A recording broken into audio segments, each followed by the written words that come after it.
জয় মাতা। আজকের বিষয়টি একটি গুরুত্বপূর্ণ বিষয়। এক দর্শক বন্ধু আমাকে প্রশ্ন করেছেন, সাধনা ছাড়া তন্ত্র মন্ত্র টোটকা দিয়ে কাজ করলে কি কাজ হয় না? তো খুবই গুরুত্বপূর্ণ বিষয়। ভিডিওটা না বানিয়ে আমি পারলাম না, আপনার জন্য স্পেশাল ভিডিওটা আমি বানালাম। তো এ বিষয়ে আমি বলবো, ভিডিওটা বড় হতে পারে একটু, তো মন দিয়ে শুনুন এবং সেগুলো বিষয়ে বোঝার চেষ্টা করুন। তো আসুন জেনে নিই কী সেই উপায়।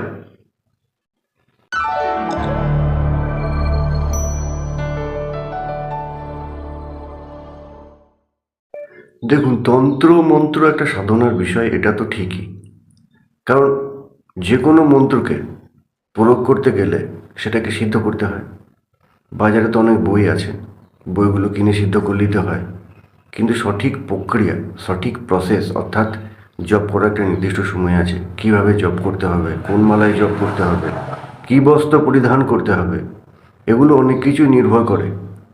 তো যদি আপনার বাড়িতে পুজো আর্চা হয়, তবুও আপনি কিছুটা জানতে পারেন এ বিষয়ে। তবে তন্ত্রমন্ত্র প্রয়োগের ক্ষেত্রে অবশ্যই সাধনা দরকার আছে, সে মন্ত্রকে সিদ্ধ করতে হবে। কিছু না করতে পারলে আপনি যদি আপনার মহাদেবকে গুরু বা যে কোনো দেবদেবীকে গুরু মেনে আপনি জপ করতে পারেন নির্ভয়ে, সেখানে অনেক কাজ আপনি করতে পারবেন, হয়তো কিছুটা সাকসেস আপনি পাবেন। কিন্তু গুরু মন্ত্র হলে, গুরুর কাছ থেকে সঠিকভাবে জানা হলে, প্রয়োগ করলে পরে এই পদ্ধতিতে রেজাল্ট ভালো পাওয়া যায়। আমি এটা বলবো না যে পাওয়া যায় না, তো পাওয়া যায় খুব অল্প পরিমাণ, কিন্তু গুরুবিদ্যা হলে সেটাকে ভালোভাবে কিন্তু কাজ করে। আজকালকার দেখা যাচ্ছে যে বই দেখে অনেকে বিদ্যাটা প্রয়োগ করতে যাচ্ছে, সেই বিদ্যা সম্পর্কে তার কোনো অস্তিত্ব, তার কোনো জ্ঞান নেই। ধরুন একটা মেডিসিন, যে কোনো একটা মেডিসিন আপনাকে দেওয়া হলো, ঠিক আছে, কিন্তু মেডিসিনটা আপনার পক্ষে উপযোগী কিনা, এটা ক্ষতি করবে কি না, আপনার প্রেশার, আপনার সুগার, এগুলো টেস্ট না করে ওষুধ যদি দিয়ে দেওয়া হয়, তাহলে সেটাই যেমন শরীরে কোনো কাজে আসে না, বা এক্ষেত্রে বিপরীত হতে পারে। ফল থেকে আপনার যে বিফল হওয়ার চেষ্টায়, বিফল হওয়ার মানে সম্ভাবনায় অনেক বেশি থাকে। তাহলে আপনি কি করবেন? আছে টোটকা। টোটকার ক্ষেত্রে কিন্তু কোনো সিদ্ধ মন্ত্র না করলেও হবে। টোটকাগুলো আপনি যখন খুশি প্রয়োগ করতে পারেন, দেখে দেখে আপনি করতে পারেন, শুনে বা যেভাবে বলা হয়েছে সেভাবে করতে পারেন।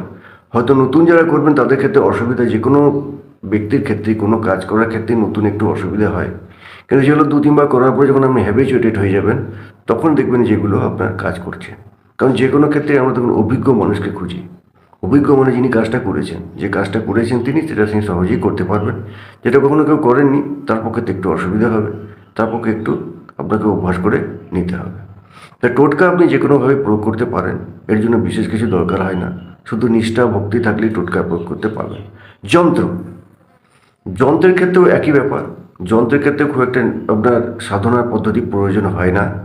যেভাবে যেভাবে যন্ত্র বলা আছে সেভাবে সেভাবে সেই সময়ে আপনি এটা আঁকবেন, এবং আঁকার পরে যন্ত্রকে সিদ্ধ করার পর পুজো হওয়ার পর করতে হবে। সেটা না পারলে আপনি পুরোহিত মশাইকে দিয়ে করে নিতে পারেন, বা যে কোনো মন্দিরে করে নিতে পারেন। তারপর আপনি সেটাকে ব্যবহার করতে পারেন। তো এক্ষেত্রেও তেমন মন্ত্রে কিন্তু প্রভাব খাটে না। কিন্তু তখন আপনি একদিন যখন আপনি করতে যাবেন, সেটাকে সহজে কিন্তু আপনার হবে না। যন্ত্র সিদ্ধ করার একটি প্রসেস আছে। কিছু যন্ত্র আপনাকে, যে কোনো যন্ত্র আপনার কিছু আপনার রচনা করতে হবে, রচনা করার পর সেগুলো নদীতে ভাসাতে হবে, বা কিছু কিছু প্রসেস আপনাকে বলা থাকে যেভাবে যেভাবে করতে হবে। তো সঠিক গুরু ছাড়া সত্যি করেই কিন্তু একটু সম্ভব নয়। আপনাকে যদি গুরু না হলে, আপনাকে যদি জানা থাকে, তন্ত্রমন্ত্র যে বিষয়ে জানা আছে সেই ব্যাপারে যদি আপনি কারোর সাহায্য নেন, তাহলে কিন্তু আপনি উপকার পেতে পারেন। তো যাই হোক বলবো, এবার তন্ত্রমন্ত্র দেখুন সবসময় তো গুরু পাওয়া যায় না, তাহলে আমি করবো কী করে, এই প্রশ্নটা আসে। তো এই প্রশ্নের ক্ষেত্রে কোনো কঠিন কাজ করতে যাবেন না, যেগুলো সহজ উপকার হয়, মানুষের কাজে আসে, মানুষের ওই যেটা উপকৃত হয়, সে সমস্ত কাজগুলিকে ঈশ্বরের নাম স্মরণ করে আপনি জপ করুন।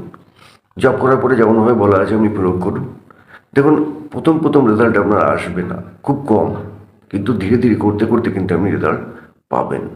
যেমন একটা পড়া আপনি একদিন পড়লেই কিন্তু আপনার সব নলেজ হয় না। যতবার আপনি পড়বেন, যতভাবে আপনি পড়বেন, যেটাকে মাথায় ঢোকাতে পারবেন, ততই কিন্তু কাজ হবে। তন্ত্রের ক্ষেত্রেও কিন্তু তাই, আপনাকে কনসেন্ট্রেশন ঠিক রাখতে হবে, জপের পদ্ধতি ঠিক রাখতে হবে, নিয়মিত জপ করতে হবে, তাহলে কিন্তু প্রসেস কিন্তু খাটবে। নিয়মিত আপনি না করতে পারলেন, বিশেষ করে মঙ্গলবার, শনিবার বা অমাবস্যা যে কোনো একদিন এমনি আপনাকে জপ করতে হবে, তাহলেই কিন্তু প্রসেস কিন্তু খাটবে। তো প্রশ্নটি খুব ইম্পর্টেন্ট ছিল, প্রশ্নটি খুব জরুরি ছিল, সবার পক্ষে জানা দরকার। ইউটিউবে অনেকেই আসেন যারা বইপত্র দেখে নেন আমার কাছে, গুরুজি এটা দেন, গুরুজি ওটা দেন, এটা ওটা নিয়ে তারা দেখা যায় যে প্রয়োগ করতে যায়, কিন্তু প্রয়োগে ফল পাওয়া যায় না। অতই সস্তা নয় জিনিসটা, অনেক শেখার ব্যাপার আছে, অনেক বোঝার ব্যাপার আছে। সঠিকভাবে করুন, তবেই কিন্তু সঠিকভাবে কাজ হবে। তো বিনিময়ে আপনি হয়তো কাজ করতে, আপনি কোনো কিছু না জেনে কাজ করছেন, সেক্ষেত্রে আপনার কিঞ্চিত লাভ হবে, কিঞ্চিত হবে না আমি বলছি না, কিন্তু একটু উপকারের ক্ষেত্রে। অপকারের ক্ষেত্রে বিশেষত শ্মশানে কোনো জিনিস, শ্মশানিক কার্যগুলো করা বা চিতার পাশে বসে কাজ করা, এগুলো না জেনে করতে যাবেন না, কারণ এগুলো ভয়ঙ্কর বিষয়। কারণ যে না জেনে আপনি যদি আগুনে হাত দেন, আগুনটা কিন্তু আগুনে কিন্তু হাতটা আপনার পুড়তে বাধ্য। তাই সঠিকভাবে আসুন। গুরু না পেলে আপনি সেভাবে বড় কাজে যাবেন না।